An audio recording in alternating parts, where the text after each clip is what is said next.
But as far as some of the policies, talking about, for example, international relations, I mean, I think it is time, and I mean, it really always is time, but it's time to look really hard at, for Ukraine, for example, where is that money going? How is it being used? What is our goal? What is our end game? I mean, I would always prefer we find a diplomatic solution and not even get involved in anything, certainly unless it comes to our territory, right? But we're in this mess now with that war, whether we like it or not. The thing is, it seems like it's always escalating more. I mean, the day before, I should say, it started, Biden said, okay, there is such a thing as a quote unquote minor incursion that could, and suggesting it was acceptable. The next day, I mean, Putin moved in because it's a green light to him. Of course he moved in. The other thing is, who knows if Biden wanted him to destroy some evidence over in Ukraine of other family business. But I'll put that aside and stick to the political front for the relations. I mean, yeah, we do want Ukraine to be an independent country, to continue to be. We do want them to successfully fend off the fight. We don't want to see anybody killed. It seems like we're not going anywhere near the direction of de-escalating that situation, though. And there has to be some kind of way to figure that out, where we can't go back, and this touches a couple of other areas, which I won't get into specifically, but there's a lot of areas where people are choosing a point in time in the past to say, okay, that's where we should go back to. And it's not realistic. We are where we are today because of things that unfolded, including back then, as well as right up to now. So giving land back, this border disputes, all this kind of stuff. I mean, we are where we are. And it's time to say, this is the world we live in, and this is what it's made up of, and actually appreciate more of that than try to dismantle it. So can I ask you some questions regarding the Ukraine? Sure. Just spitting it off easily. Yeah. Do you support boots on the ground in Ukraine of American armed forces? Absolutely not. Yeah. So you would be in favor of taking back the ones that are already there, obviously, just like you said. Yeah, to the extent that they just sent over some folks. I mean, I don't believe they belong there. I mean, it's, in one respect, it's not our war. To put lives in danger. I just don't see why we can't instead try to de-escalate and get some kind of diplomacy going.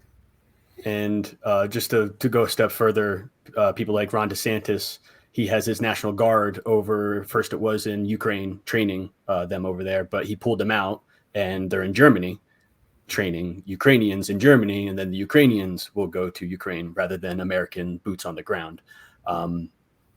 Are you in favor of this military industrial complex where it's a global empire of us influencing wars in defense, I guess, with defense and wars? Well, I mean, the history of the U.S. for a long time was to try to promote democracy everywhere and nation build and all this other kind of stuff. But it comes to a point where people have to take care of their own country. And I understand that's very hard in many countries where the leadership is dictatorial and just will not let them out from under their thumb. But I don't like the idea of the military industrial complex being everywhere and soaking up so much money where we don't need to be. I mean, I want a strong defense at home. I mean, I wasn't right like near the buildings, but I was in Midtown New York on 9/11. And so it's something that the people who went through that, it never leaves you, because for me it's like the first time, and just to go off a little bit on something else, the very first time there was news about a big migrant group coming up from Mexico and looking to eventually gain access to the US, the very first second, my first thought was, how many terrorists are hiding in there, disguising themselves as migrants? They're going to get in the country and do something else. Because, for example, ISIS, they live and breathe every day. Like, how can we kill Americans the next day? It's their entire focus. And when you have something like that, you have to have some security. So just on that offshoot point, I mean, I am for the border wall to be finished. I think also that will stop a lot of this trafficking that now we have Sound of Freedom that put a highlight on it a little bit, even though it was made a few years ago already. But yeah, I don't understand why people would block a movie like that to bring awareness, but yeah, we got a lot of shady activity in that area. So, but as far as Ukraine, I mean, I just feel like, yeah, they can, they can have the weapons and do what they need to do for themselves. And I don't mean have in the sense that we should be giving away all kinds of valuable stuff without any sort of, uh, corresponding, either promotion of our ideals or whatever else. There should be some payoff for America to the extent we're sending them expensive equipment and all that stuff. But it really is for them to deal with Putin until we take a spot that we've had many times in the past to be the third party that comes in and brings everybody to the table and comes up with diplomatic solutions. I mean, look at Trump before he left office. He had at least 4 that I remember agreements between Israel and other Middle Eastern countries for peace. Right? That's what we should be doing, is getting people to the table to say, look, this is got to be, no more fighting. We have to have a solution where there's a balance struck and everybody understands that that's the best that can be done, is to have a balance of some kind. Nobody gets everything. Everybody's got to compromise. And when they do that and peace ensues, a lot of folks are going to figure out, hey, this was not a bad idea. Why didn't we do this years ago? Okay.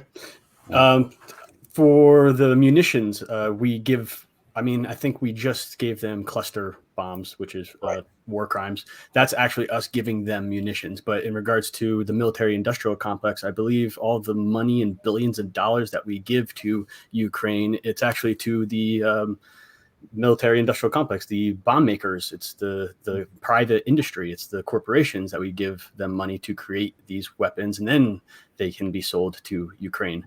The worry is that this Ukraine, because I've studied it for decades and I'm way familiar with it. And the worry is now, just like with, what was it, MH17, that flight that was shot down, they're worried that Ukraine will become Afghanistan with radicals and terrorists, just as you would be worried about for 9/11, like you described. And I'm more curious whether or not you are in favor of reform over there in Ukraine, because, for example, they are not looking for peace. Ukraine, they're not, as we're listening to you saying that you want peace. They're not looking for peace. If we're looking for peace over in Ukraine, and they are not, are you in favor of reform? Or are you in favor of like getting out of that situation, not really touching it? Or are you in favor of staying in the situation because we're leaders, we have to help sort of globally? Well, this goes back to the thing about diplomacy. I mean, I think in an ideal situation, we would bring people to the table and tell them that this is how it has to work. And, really try to use our political influence to make countries set up a government that's more serving of the people and show the benefits of that. Of course, a lot of times, like Afghanistan, you have turnover in leadership and you get radicals involved. Right. Then it's a problem again. And the problem with that is generations come and generations go. Eventually, you whatever you do, you could wind up back again to a situation like that down the road. So, it's an ongoing thing for probably as long as the planet's still here. And we'll have to keep fighting those battles diplomatically as much as possible. As far as the munitions part itself, I mean, I think if it's a situation where, like, a country who is actually trying to be more democratic in nature is being attacked and they're grossly outmanned and all this kind of stuff, I mean, I would be okay with some munitions going there and trying to help them to defend their freedoms and their population and survive. But there comes a point, like I said, where now it's just out of control. Everything is just going higher and higher with what we're giving over there. It's the wrong direction. and we have to start putting more pressure on Russia. I mean, we had some of these sanctions, and now it's like a fading memory that we put those sanctions on, and Russia seems to be just plowing ahead.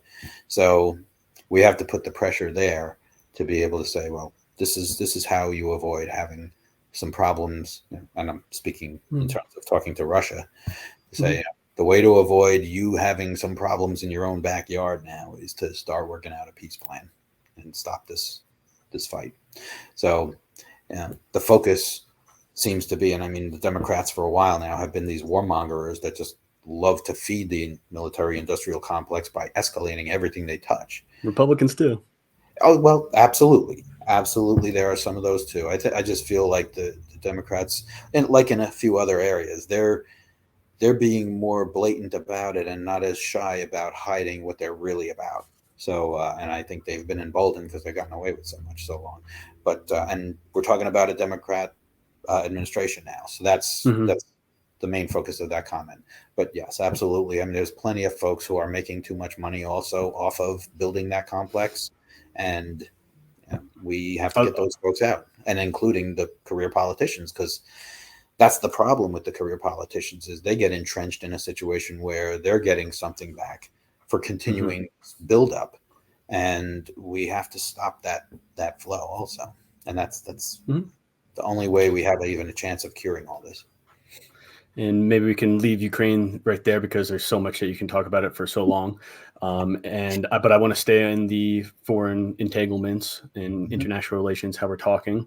And it's almost along the same lines of an America First perspective of Ukraine, whether it comes to its lobby or aid or existence of Ukraine. Again, I have ancestors from Ukraine.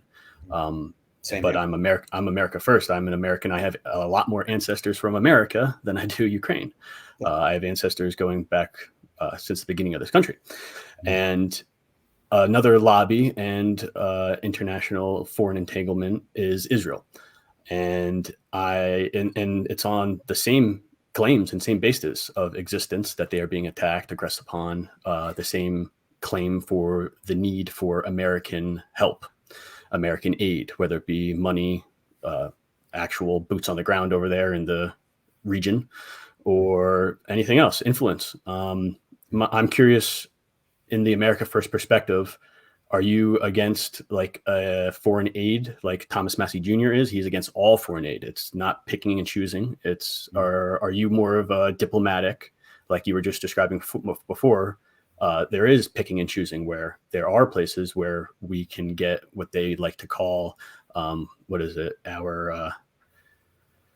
American investment return, right? What's our American investment? I guess I use a different term, but what's your opinion?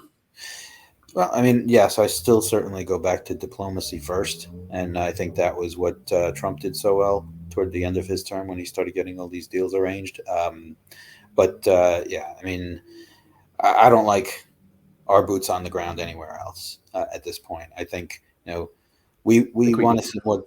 We want to see more democracies because of the benefit of international cooperation and business and everything else, where people are able to thrive and be more productive, be more successful on their own. In that respect, that's how I feel. But yeah.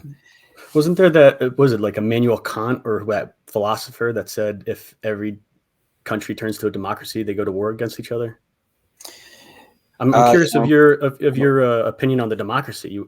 These places in international countries, a democracy, is that what they want? I don't know. See, I mean, I have long had the opinion. One statement I've made many times over the years is that the more countries are tied to each other economically, that's our best chance of world peace, I feel, because you're not going to bomb a country where you're trading with them and making money and they're making money and everything. You want to keep things, enslave them going. No, I'm kidding. No. China. But that's another issue. I mean, the thing is, we sacrificed a lot of our principles when companies originally started going from here over there for business because of just the huge consumer population, right? But that is a return. That would be a return, but something where it's Israel the foreign lobby of Israel, just so we can end our talk on that and maybe go on to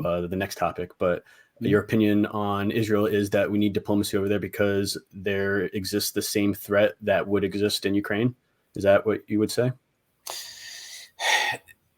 It's a little different to the extent that Israel has been a more democratic country than Ukraine's history. But yeah, I mean, I feel like part of it has also been, as to how we got here, is the countries that are going after those places are not democratic, and they're looking to just expand their reach, like Russia, like some of the Middle Eastern countries. I mean, they want to. I mean, you know, some like for example, Iran. Right. Yeah. They go after Israel. A large part of it is religious reasons, right? But it's also they don't belong in our turf, that kind of thing. We want to see them obliterated or whatever, and that just expands that totalitarian reach. And with Russia, I believe that they can fund their own defense, though. It's a very wealthy nation. The reason that we do our foreign aid is political reasons. It's not necessarily a return on investment. It's politically. Right. And that's where we don't have to go that far. I mean, certainly, yes, they've been very successful in Israel for a long time. So, you know, billions of dollars can come home, right? Well, yeah. I mean, yeah, I billions. I stand with their success, but yeah, I mean, I don't think we need to fund it at this point. You know, that kind of thing. So, yeah, and you know, we want to have good relations with as many countries that we can align with, I think. But you know, there's also kind of like the problem with NATO. You know, they want it. You know, a lot of the countries there don't pay their share, and they want us to do it for them. That's what got me for Trump. I started supporting Trump in 2018 because he stood up to all of NATO and said, you have to pay for your own security because this is bullcrap that Americans are being plundered, stolen from by Republicans and Democrats to protect all of Europe. And now we're doing it for Ukraine and Middle Eastern countries like Israel, which is new. And conceptually, I mean, talking about, you know, spreading democracy in decades past or whatever as what kind of initiated the complex. And now it's too far. It's like, no, we don't have to pay for everybody now at this point. I mean, you know, we got a lot of debt over here, right? Yeah, we certainly have a ton of problems here to begin with, and we have to focus on that now for a while to fix everything. Great. We can leave that foreign influence entanglement talk right there. That was great, by the way, and thank you for having that conversation with me when many people will not have an open debate like this. And we can move on to our domestic front, being immigration. I actually have a quote here from your page, and I could read that first and you could just go off on it. Sure. So the quote is, we need to improve our current immigration law to allow more good people to come here and realize the American dream. And you're speaking in terms of legal immigration, right? Right. Yes, absolutely. And towards the end, I'll have questions for you in terms of legal immigration. But let's first talk about illegal immigration and the border.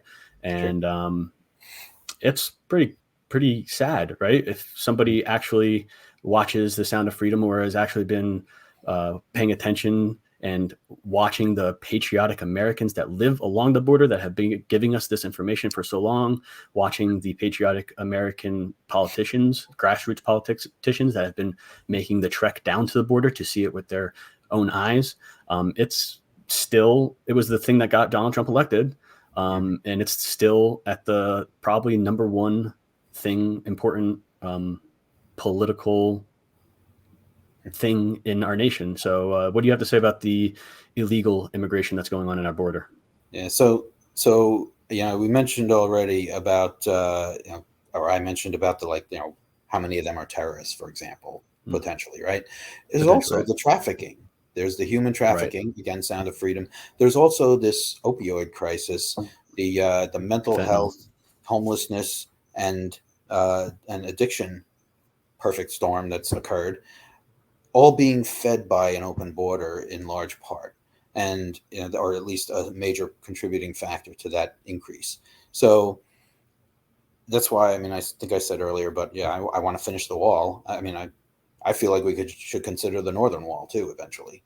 But yeah, I think that only makes sense. That's security, and that's how you bring down all of these bad actors coming in. The number of them comes down, and like we saw with some success with Trump, that he got those numbers way down. Now they're exploding again, and yeah, I don't understand how it's such a problem to think, you know what? Yeah, we have to have border integrity. How do you have a country, without that?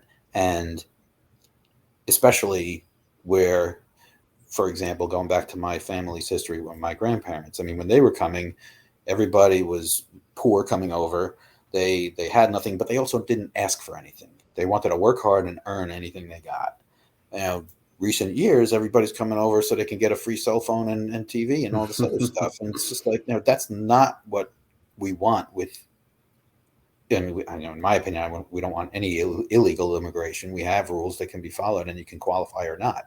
And going back to my school days, I mean, I never liked cheaters, right? It's anybody who breaks the law, because, I mean, to me, it means they think they're better than the law and they're better than the rest of us, that they shouldn't have to be subject to it.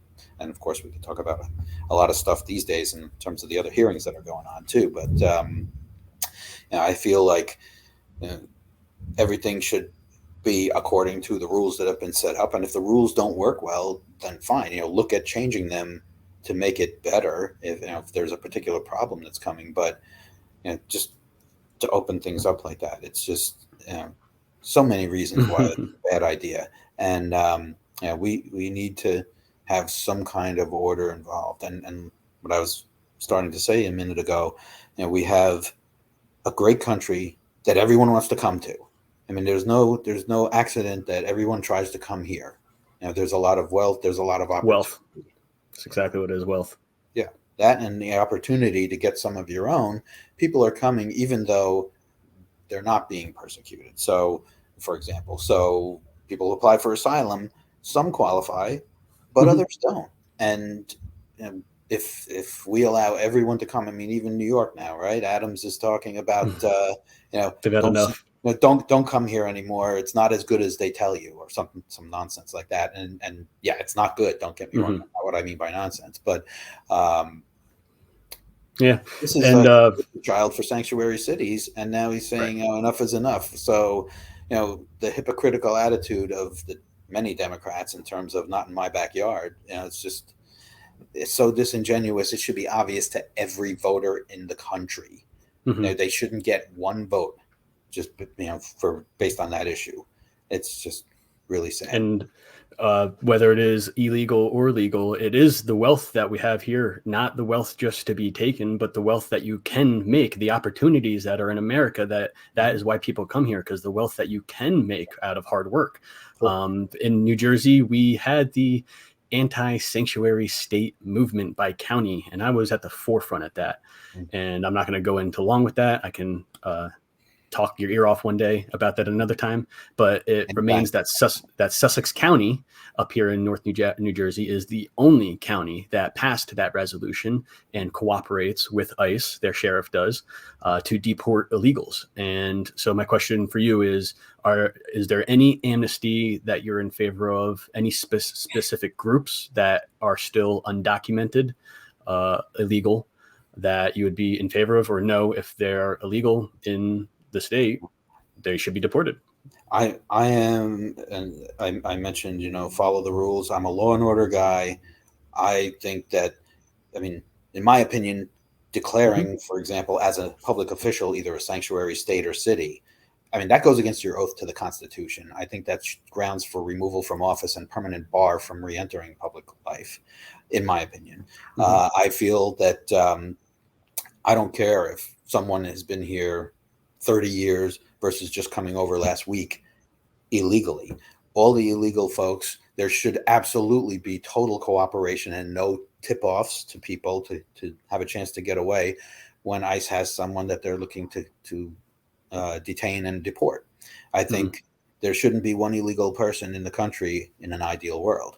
So as little of that as can slip through, the better. I think we should be trying to get every illegal person deported. As far as the legal immigration, I mean, the area where I have the most flexibility is the family-based immigration, but on the condition, which everybody fills out on the paperwork when they do that, that they will not become a public charge. And my feeling is if they later become a public charge, they should be subject to deportation also, because it was promised that they would not be draining the welfare system, for example, or anything like that. So otherwise, I mean, if it's a family unit and they're all together, I mean, if again, between them all, they can support themselves and not cost the taxpayer, I don't have as much issue there. As far as the corporate sponsorship, I think companies do a lot to avoid being as aggressive as they could be in trying to find American workers first. I think there have to be more improvements on those rules to say, I mean, people try to say for something like, oh, Americans don't want that kind of job. Well, let's find out. Okay. We had under Trump more jobs than people filling them. Right. So that's why, I mean, the whole thing about Biden created jobs is nonsense. He never created one job. It was all jobs that were already there when he took office. Mm-hmm. People just didn't fill them. And when the Democratic governors decided, okay, now people can start coming out again, the lockdowns are over. Oh, suddenly there were jobs for them. Oh, that must have been created by Biden. Nonsense. But in terms of those, getting back to the corporate immigration allowances, I mean, we have, except for the extreme liberal slant away from the actual subject matter, we have the greatest universities in the world. And we should be able to train a lot of people for a lot of good jobs.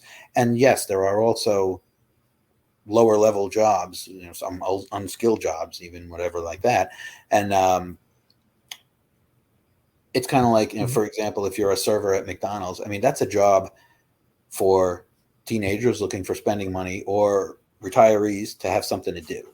It's not meant to support a family. It never was. So this artificial increase of minimum wage over these last couple of years, this staging up of the minimum wage. Some people think that you can move one factor in the economy in isolation and not have it affect others. Now their actual real earnings are lower than they were before because of all the other implications of doing a thing like that. So we have people who are trying to glide or coast through their whole life with a job that they don't have to think a lot, or they just like kind of show up or whatever, and think that should support a family of 6. It's just not going to happen, or 5 or 7, whatever, whatever it is. It's not meant to be a career position. And if you want to have family and support a family, I think you try to improve yourself in terms of skills to the point you can get a better job at that point and actually afford it and give the children a good life, or a much better one, at least, that kind of thing. So, it's a really disturbing scenario in that respect, as far as how, again, people seem to think you can artificially sort of change one factor in isolation. It just doesn't work in economics. Hey, I really appreciate how you just lined that all out. I should have known that since you had the background that you told us with finance and everything, that you would have given an answer like that. I'll most certainly go back and watch this because I liked your answer. Thank you. The only criticism America First people would have would be also a cultural change for the immigrants that we're allowing. But I loved your answer.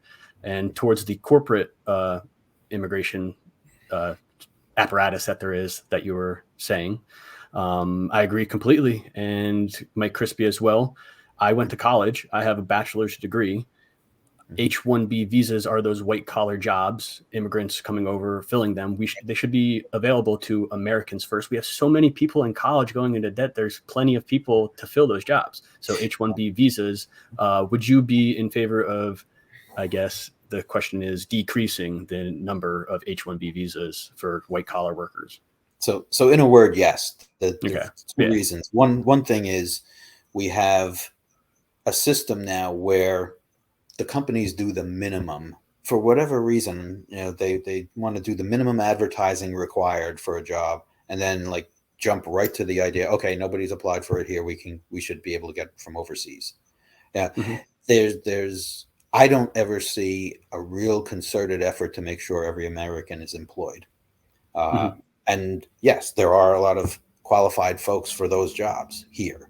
The other part of the answer, though, too, is we have way too many students doing, I mean, I'm going to date myself a little with this phrase, used to be common, but people taking basket weaving majors, right? I mean, Mm-hmm. all kinds of nonsense that has no practical value. And the problem is that's where we come into the student debt crisis. I mean, a chunk of those students are taking meaningless degrees that aren't practical to build a career on. And it's also some of those parents who say, well, I just want my child to have a 4-year party at college so they can be happy and Yeah. never face real life as long as I can put it off, right? And it's just like, I'm sorry, by 18, I was expected, if I didn't continue with school, to be out on my own, be able to support myself and potentially a family within a couple of years after that with the career I built, even if it had been a blue collar thing right after high school. That was the generational thing back then. Like, you weren't expected to live at home, past 22 if you actually went to college, let alone 30 or 35 like some people still do. And those people who are doing that now, and the parents feel, I don't know if it's guilt or anything else, but they let the kids stay home so much into adulthood, and they don't ever put the pressure on to say, you know what, it's your turn to be an adult and you really have to get out there and support yourself. And the problem is, by that point, if they've done a degree that's, I'm sorry, but more useless in terms of career, then you're stuck. Now you're starting way behind the gate. And even if you have the means and you decide, okay, well, now I'm going to go back for a different degree that's more practical, now you're a few years older than the kids coming out with that degree to start with from the undergraduate, and who's going to cost more money. I mean, that was the thing when I did law school. I mean, I started late because I went back for it. So I couldn't compete with the 25-year-olds graduating law school right through as far as salary. And, they wanted people also that they could mold to do the way they wanted in terms of the law firms. Mm-hmm. But basically, I was already past the prime, I guess, or whatever they thought of it in terms of the hiring people. And so, yes, a lot of people change their career at some point, but on the other hand, that does make you start over again with a bit of a disadvantage unless you find a way around it. So, the students, though, that are taking these degrees that are not adding up, I mean, it's amazing to me how, even if they're struggling with a high debt, I mean, they had a family at least that was able to put them through college, so the family has money, and yet they're now asking taxpayers, who many of them didn't go to college and don't have that kind of family money, to fund that now. It's like excusing a generation to say, you were allowed to make all bad choices all the way through, and now we're going to hide the consequences from you. There have to be consequences to every decision as an adult. So, if you make a wrong move, you have to pay the price, and that's what's going to get you to make better decisions too later. Right. And I could replay that all again and listen to it all. I have personal experience that I can talk about, maybe from going for that useless degree. But it was a different country when you were going to school and growing up, and different prices, different competition, different people in the market. And so I have a bachelor's degree, but it's useless, right? So I'm resorted to work in labor, and that's what I've done for the last decade. And there's a lot of people who don't work in labor. They let immigrants work them, right? That's what we're told. That's not true. There are Americans like me who are there working those jobs, long hour shifts. I work next to immigrants. Okay. These are legal immigrants, legal jobs, and they are the same skilled as I am, right? Because I have a useless degree. I see there are so many Americans, as well as myself, I'm losing my job because they're moving. Big corporations do that. But do we as well have to protect those low skill American jobs for American workers, low skill ones? Not just the H-1B visas are for white collar, and foreign workers visas are for low skill blue worker. Should we protect that for Americans as well? Yeah. I remember Tom Malininsky told everybody in New Jersey that immigrants mow lawns. Americans don't mow lawns. I mowed lawns all last year, and my cousin has a whole business that's almost 6 figures mowing lawns. These are jobs for Americans, and I just want to get a better understanding. Are you in favor of decreasing foreign workers? And you Yeah, said yes exactly. for H-1B Yeah. visas, but I'm wondering for low skilled workers, because I understand that there are plenty of jobs that Americans will not work, but that's just a talking point, right? Because there's people like me in the rural places that will work them. Yeah, exactly. And you make a great distinction that, yes, I mean, in my view, I include the lower level type of job, so to speak.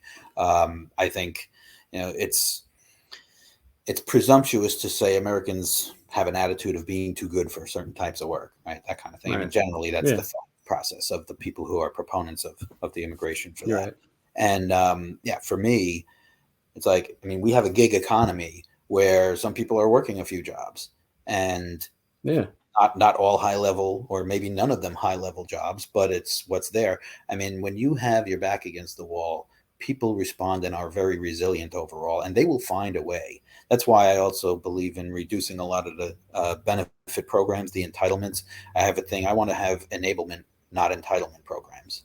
In other words, if somebody loses a job, let's put some of the unemployment money toward retraining in new field, or improving, to be higher in the field they're in, or whatever it is. But when you're just giving people money because they're out of luck or whatever at the moment, and especially now with Murphy in our state, reducing the requirements of reporting, for example, attempts to find a job, that kind of thing, and just handing out the free money. I mean, that never works. It has never worked. And there's no incentive to stop. And that's not a career position to be a benefit recipient. I mean, I understand there's some permanent disability kind of exception. I mean, those are exceptions. I think a very small portion of the people, but there are, I mean, in my practice, even I've seen so many cases where people lie and make up ways around the technical requirements of the program so they can get money. And on the other hand, it costs them so much to do that, not in monetary terms, but they're getting a check because of that, because the entitlements are too freely given without some basis for it. And now people get around where they really wouldn't qualify normally, but they're getting that because they're playing some game. But with enablement programs, we would have, like I said, a hand up versus a hand out, that kind of thing. That's what I'm looking for that. Nice. Yeah, let's make people productive again, maybe in a new field or whatever, if things are changing, and they always do. Right. But let's do that. But as far as the legal immigration for those kinds of jobs, and that's why we actually see a lot of illegal immigration for those lower level jobs too, is because there's not as much of a tight net around that to say, look, people, clearly Americans have found ways to do a variety of jobs, including some of the lower level skill jobs, to be okay and survive, or even be a little ahead of their neighbor if that's important to them, that they achieve a little more financial success. I mean, I don't begrudge them that, as long as they're earning it. So I'd rather see that and see where, again, their back is to the wall. There's no huge safety net. I mean, you just need a chance to survive so we can prosper. Well, yeah, you need to have the idea that, what, I had this other job maybe, and now it's over. I've got to go out and do something about that and fix it myself. I think the American people are so reliant, self-reliant when they're allowed to be. And this is why, all of this illegal immigration and any kind of job related legal immigration, I mean, it's really not fulfilling what it needs to for the American people. And we have to take care of our own first before we start growing our population with immigrants. And that's why I say I distinguish all that from the family-based stuff. And again, as long as they're not public charges. But yeah, I mean, I think it really has to be tightened, and I think the companies have to face severe enough penalties to disincentivize them to continue what they're doing. Very, very detailed response. I love what I'm hearing, mostly because I've talked to candidates and Republicans for the last 5 years, and they don't necessarily understand it as much as you're telling me that you understand it, or at least we're vibing on the same levels. So that way we can tweak one another, give each other advice, anything. That's the discourse that you want. And we can leave that there and go on to federal spending if you'd like, or if you want to say anything last about immigration. I think I'm okay there, and we can go on. Sure. I like to start it off with Mr. No, Thomas Massey Jr., the CARES Act. He was the guy who said no to everybody, the largest spending bill in history. Everybody knows what we're talking about with the federal debt. It's what, 33 trillion. Oh, wait, 32.5 because of Biden. We're completely much in debt. We believed presidents in the past that said that they wouldn't pass spending bills. They did. And it just continues. And the NDAA is what we're facing right now. And again, it would be so long to go into it, but let's just get your opinion on our federal bloated spending, debt, borrowing, all that good stuff. Yeah. I mean, historically it's been right. The Democrats tax you, the Republicans borrow, and either way we wind up paying for it later, right? So, and of course, my conservative values include in finance and spending and all this kind of stuff. I think that the government should be minimized like it was envisioned in the Constitution, to begin with, that it should be limited powers, and certainly the states' rights in terms of pushing down responsibility wherever possible. I mean, there's a carve out for a handful of areas that the federal government has the authority for. Everything else is supposed to be local. And there's always this thing, it seems like nobody can seem to resist the power grab and trying to expand upon what they're actually authorized to do. So, we have all that going on constantly, and it's out of control.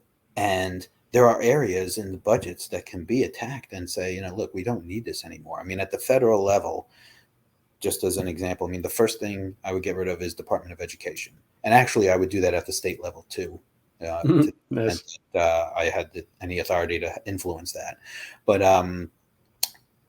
the rankings of our students in the core subjects from the time when the National Department of Education was formed with Carter to recent times, we went from first in every major subject to 26th now in terms of countries. And it's just a disgrace that is proven by how the federal and state departments of education are run.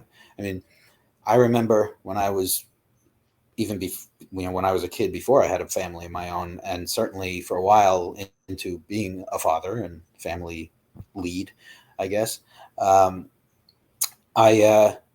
always had the ballot with the school budget vote, right, every year. And it was like, okay, do we vote for the increase they're looking for or not? And everybody, I think quite naturally at that time, was like, well, certainly it's our children. We have to do it. Whatever they ask for, I'm sure it's going to help our kids. So they passed every year pretty much like clockwork. But then that money never reached a classroom. That's the point where we got all this overbloated, multi-layer administration side built in the school systems. That is a lot of redundancy, a lot of waste. I mean, I can't even comprehend that a principal or superintendent is making $250,000 in some cases. I mean, come on. A lot of places. Right. And it's like there's no way to justify that in my mind, because they should be taking care of issues that arise and otherwise finding out from the teachers what they need to be more effective teachers, so the students can come out more prepared for life. And so, they're still buying their supplies. As far as I understand, like how you alluded to, the state departments of education are the ones who spend a lot of money. It's probably then they owe the debt to the federal. That's why it keeps increasing, because the federal Department of Education doesn't spend as much as all the states do, right? Together. Right. Yeah. I mean, it's worse at the state level, actually. Right. But I mean, there's so much waste, and it's not anywhere near the return, my terminology again, the return on investment that you would expect. So in my mind, I feel like we need to put the money in the classroom like everybody thought it was going to be all those years we voted yes, and say, look, we have skilled teachers out there. Now we have a bunch of people, because they're trying, especially in New Jersey, they're trying to lower the standards all the time on who can become a teacher, right? So now we do have some not so good teachers also, but we have good teachers who know the methodologies, the mechanisms to make learning more effective, and they need to be taken care of, and they need to be encouraged, and thinking out of the box, not having a one-size-fits-all education plan. I mean, that's like the worst thing in the world to do, is to make everybody do it the same exact way and crush the innovation of teaching methods. So we really need to have a change where, the money gets to the classroom and really is effective. Yeah, I mean, I think there's also so much redundancy on that issue in particular. There are other agencies too, but that's the biggest one in my mind. Great. I could ask two more questions for spending and borrowing. One would be, I guess, banks bailouts in regards to Silicon Valley Bank we just experienced.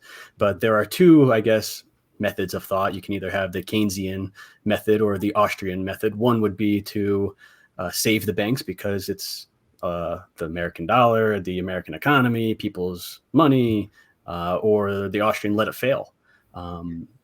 I'm curious, are you in favor of protecting the American dollar? Well, I guess that's a separate question. Are you in favor of bank bailouts? Easy, right?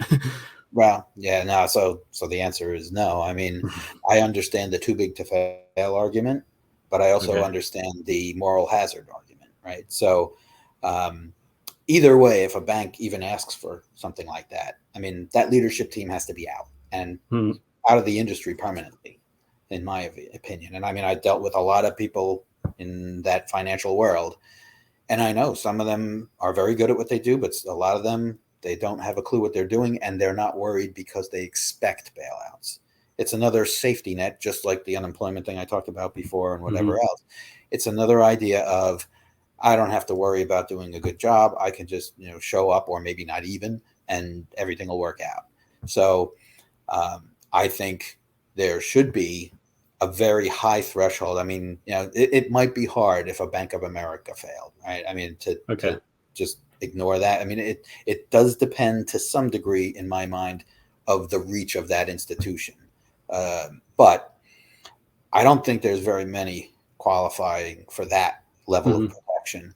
I think, for example, Lehman was a good decision not to bail them out, right? And they were pretty big. I mean, not among the top few, but they were close. And certainly they were the one that got thrown to the sharks while everyone else survived and got bailed out. So yeah, and I mean, the inside that I heard was it also had to do with the personalities in that particular case. Geez. But politics. Yeah, of course, right? Unfortunately, but yes, I think that was the right result though in that case. And I certainly think smaller banks should not be bailed out. I think they need to have management teams that know what they're doing and that they are very good at protecting their bottom line, therefore the depositors' funds. Cool. I think there's such a lack of personal responsibility in so many areas today, and that's just one of them. And that's also a cornerstone of my campaigning for years now. Is I was told that if I have a problem, I have to figure it out and fix it myself. That was the personal responsibility. You make a choice, you live with the consequence, and you build on it, hopefully in the right direction. There's too many people, now. I mean, first of all, they don't teach personal responsibility, just like critical thinking now is almost absent in the schools. And so people just sit around and say, oh, it's everybody else's fault. And they just continue to sit there and dwell on that instead of saying, you know what, I can fix this. I'm an American. I have the ability. I have the capability. I have the opportunity to fix this. And that's what people forget when they're told every day, again, largely at least by Democrats, that you cannot succeed no matter what you do ever. And a lot of times with Democrats, it's the identity politics, because you look like this or you come from wherever or whatever. They wrap it up with fancy words, right? Yeah. It's just the mental form of slavery that they try to perpetuate on the other side of the aisle. So, so many of them talk about that. Like I said, there's no way you can succeed on your own. You have to take our handouts.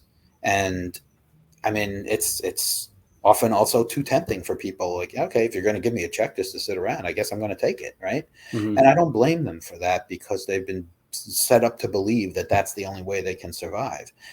The problem is, you get somebody to do that for 5 or 10 years, they've lost any skills they've ever had, first of Right. all.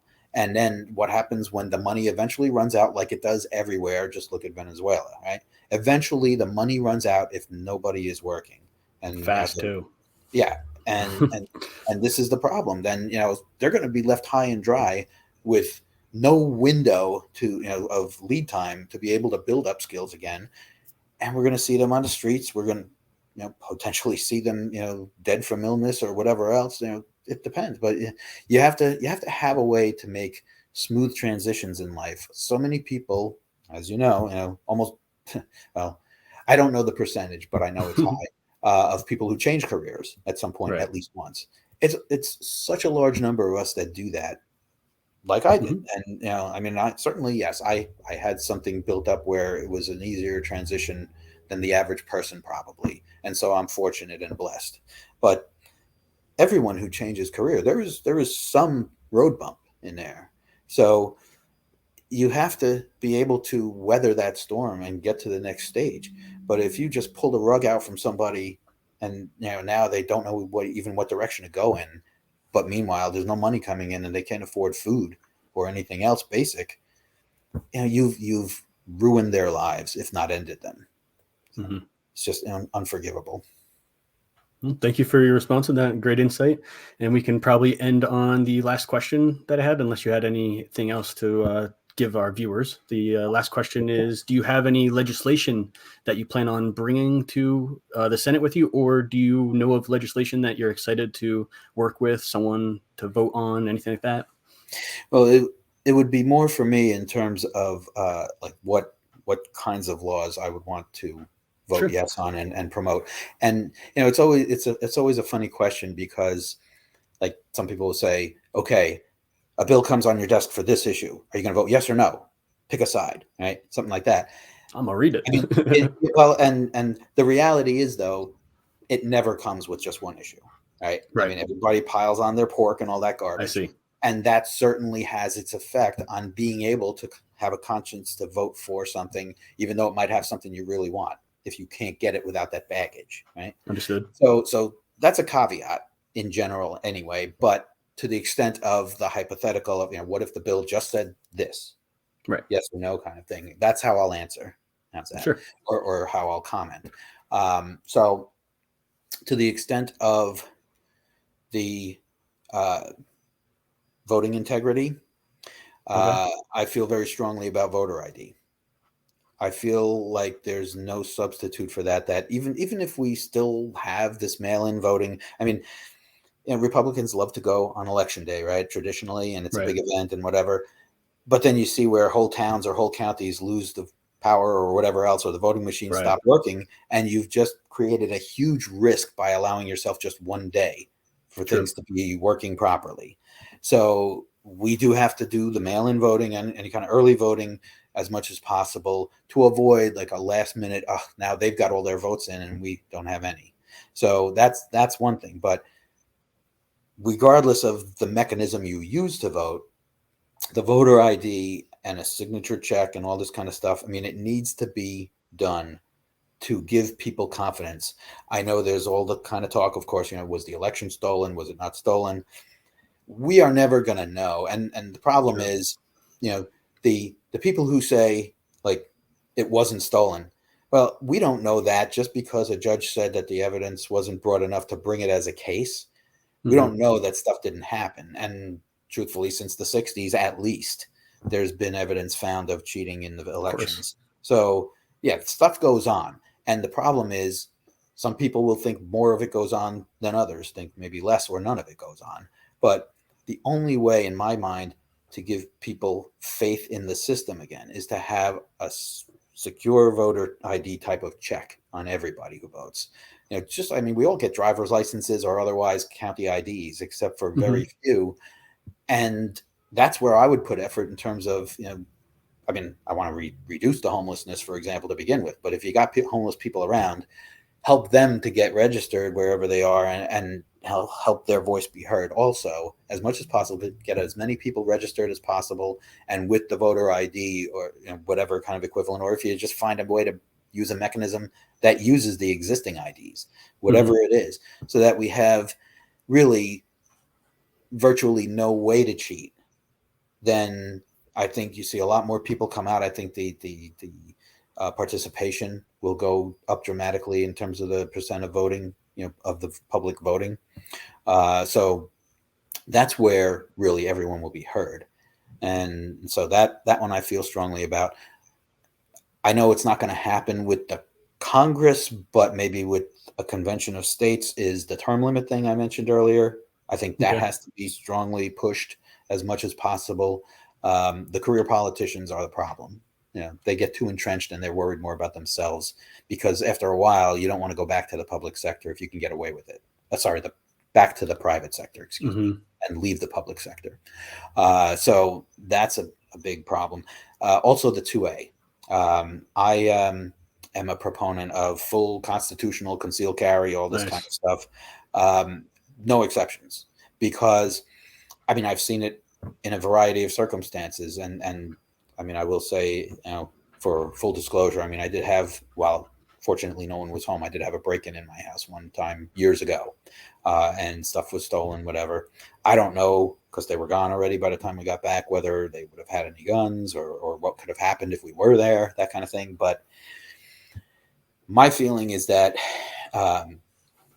if the criminals, who will find a way to get illegal guns, no matter what laws you put on, if they go to an area with a place where there's no allowance for guns for law-abiding citizens, it's the sitting duck syndrome. I heard Feinstein a few years back, before she was even worse now with her mental acuity, but she had said at one point, if a robber comes in with a gun to a house and they see that the family there is not armed, they're going to put down their weapon. The most ridiculous statement I ever heard in my life. That is sitting duck syndrome, I call it. They're going to have a field day with those people. They're gonna ruin their lives for things. And again, if not end it right there.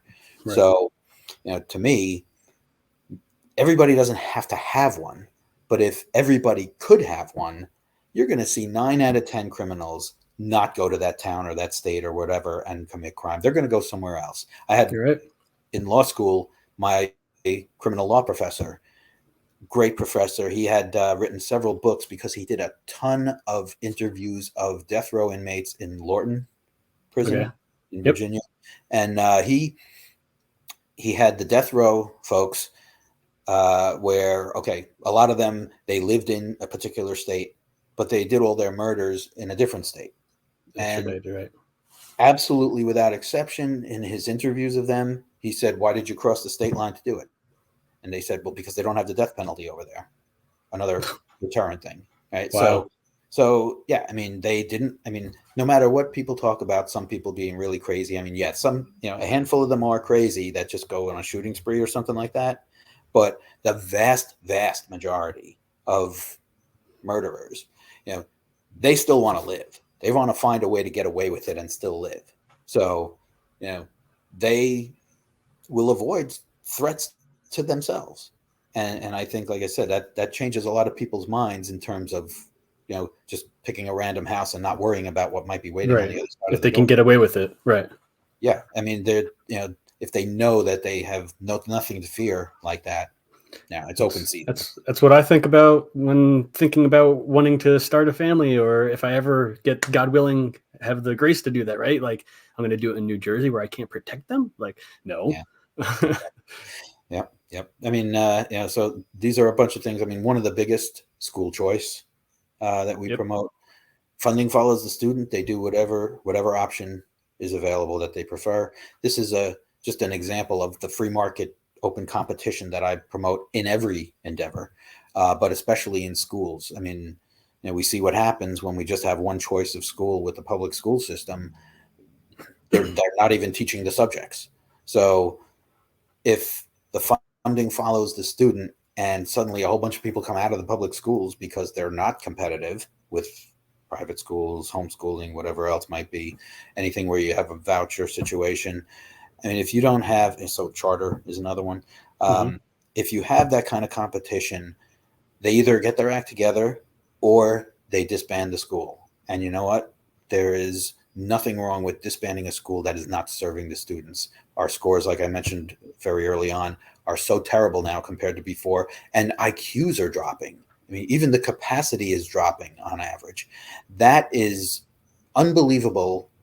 Where everything is supposed to evolve to be better generation after generation, Mm-hmm. especially your capacity for smarts. And just the fact that that's going in the wrong direction, it shows you that the minds are being numbed and indoctrinated. I'll use the term. Of course. That's what's happening here. We have a lot of students who are dealing with social issues that have no place in the school. That Mm-hmm. the teacher shouldn't be encouraging impressionable children by saying, okay, it's good if you decide that you're this now or that now. I mean, we used to call that play pretend, and then you went back Mm-hmm. to reality and went on with the regular day. And I'm sorry to sound that harsh to some people who I'm sure will take offense, but the fact is, you are who you are, and teenagers and younger change their minds every 20 minutes on what they think they are or what they Yeah, want. right. And it's just stunning. There's so many things that you have to wait till you're 18 to be able to do. There's so many things you have to wait till 21 to be able to do. And they want to push kids without parental knowledge in a lot of places to be able to change their bodies so drastically and permanently. And now Mm-hmm. you see it, like all the kids find out, yeah, they were just depressed. And now they've made a change that they can't undo. It's a crime against humanity in my I mind. agree. I I, agree. I just don't see how you can justify that in any way. I mean, now it's like as soon as a kid has any kind of sadness for a moment, they want to jump all over them and take advantage of that depression or moment of vulnerability to change their life forever and again indoctrinate them into a way of life that many of them didn't really want, or they found Mm-hmm. out later that that's not really the solution they were looking for, and they don't want the kids to know. They want Mm-hmm. to make them part of their army of whatever and just be done. So Yeah. I mean, otherwise, personal medical freedom, no more lockdowns ever, Mm-hmm. no more vaccine requirements. I mean, for me, the vaccine against COVID, I mean, that's a virus, right? I learned from back when I was a kid, bacterial vaccines are what I would consider the term is appropriate for vaccine. Right. They cure you Give you the for virus. at least a long time, if not for life. Viral changes all the time, just like flu shots. When I heard like, okay, they're taking basically a best guess every year on how they cocktail the flu vaccine. I said, I don't want any part of that because to me, if I don't know that it's going to exactly address what's going on, then Right. in my mind, that means it doesn't work. Right. And I mean, we saw this with COVID. Like, I never got the shots and I've never had the COVID. My father stays with us. He never got the shots. He's approaching 90. Um, and he got it once because my stepson came home with it and they got too close. And that was it. And he got over it pretty quickly. My wife had the initial couple of shots. She had it once. My stepson had boosters upon boosters. He's had it at least 3 times that I know of. So who's to say, right? I mean, and I know that's one example. It's an anecdote, but the fact is, you need to have the ability to make your own choice and your own judgment on things like that in my mind. So people are different. It's not Mm-hmm. again a one size fits all. They're trying to fit on everybody, and it's not proven. And now we see all the health issues for people who had a lot of the shots, and it's just of course that was foreseeable that some people would react badly, just like some people. I mean, I'm supposing some people had a good reaction or were protected, but this is the thing: when people had the shots and then they still got it, everybody's trying to say, "Oh, but at least it was milder than it would have been." How do you know? How do you know? I mean, when I got a shot, sometime. I mean, well, I should say when I have shots in the past, as far as the child immunization stuff. I mean, I sometimes got a bit of a reaction on the spot, right? And that was the extent of it, and it was okay. But if you introduce, and that's why I never got a flu shot, to this point, is if you're introducing the virus to your body, even though it's like a dead virus or whatever, stuff like that, you're introducing something to your body that then makes it part of you. And I mean, almost everyone that I at least knew that got the flu shot, they got the flu. It's just of course, like, yeah. Just okay, putting the flu, putting it inside you, you're going to get it. Though what you alluded to before, and Senator Rand Paul as well says, is that you can't predict the virus that's going to be for next year, and that's what they try and do for the flu shot. Now with the COVID vax, I don't even think it was a vaccine. They didn't put the COVID in you. I think it was an mRNA or replicator or something like that. Yeah, well, and that's why completely for different. Yeah, for viral stuff, I never call it a vaccine. I call it a shot, and to distinguish specifically from bacterial related. So, I mean, that's my personal feeling. Yeah, so. I think a lot of it is, a lot of people are coming out with the information saying that they believe it, stuff that we were told maybe a year ago that maybe people didn't believe or weren't sure. I like to see, I'll admit it, Arnold Schwarzenegger, I think. He was the Republican governor and he was pro-vax, but he apologized. He said he was wrong. That shows humility, and a lot of Republicans and Democrats still have not apologized. Some of them say the vax has saved hundreds of millions of people, but I appreciate your response on that. Thank you, Gregg Mele, running for U.S. Senate 2024, Republican candidate. And can you please tell us where we can find your campaign, your social medias, website? Sure. And thanks for that. The website is www.meleforamerica.com, and it's MELE, my last name, and then the number 4, and then America.com. That's where you can find our platform. You can find out a little bit of my personal history. You can donate, you can volunteer, you can send us a question. We'll give you an answer, that kind of stuff. It's all in there. We do have the Facebook page. We have Instagram and Twitter at Mele for America. That kind of stuff. So you can see our postings on things. We've had a lot of press releases go out lately, and some of them have been picked up across the country in some cases. Actually, a couple of days ago, I did an interview with Chris Salcedo on the radio for his program. It was Thursday morning, and now followed by being able to talk to you for so long. I'm sorry I bent your ear so much, but I really enjoyed it, Ryan. I think this is the kind of dialogue that merits the time in many cases that everybody has to have, and stop putting the pride, into the middle of it. Check that at the door, and let's talk about what's real. And so I appreciate more than I can express the chance to spout off, as someone might say, but on so many different topics. And I think it's really something that's crucial and urgent for us to deal with. So thank you so much. Likewise. Thank you for coming and speaking with me. Again, not many people do. And those that do earn that title, a valiant warrior hero for New Jersey, NJ1ST, America First Patriots. Thank you for joining me, and hope to speak with you again. Yes. Thank you, sir. Very good. And anytime you're ready.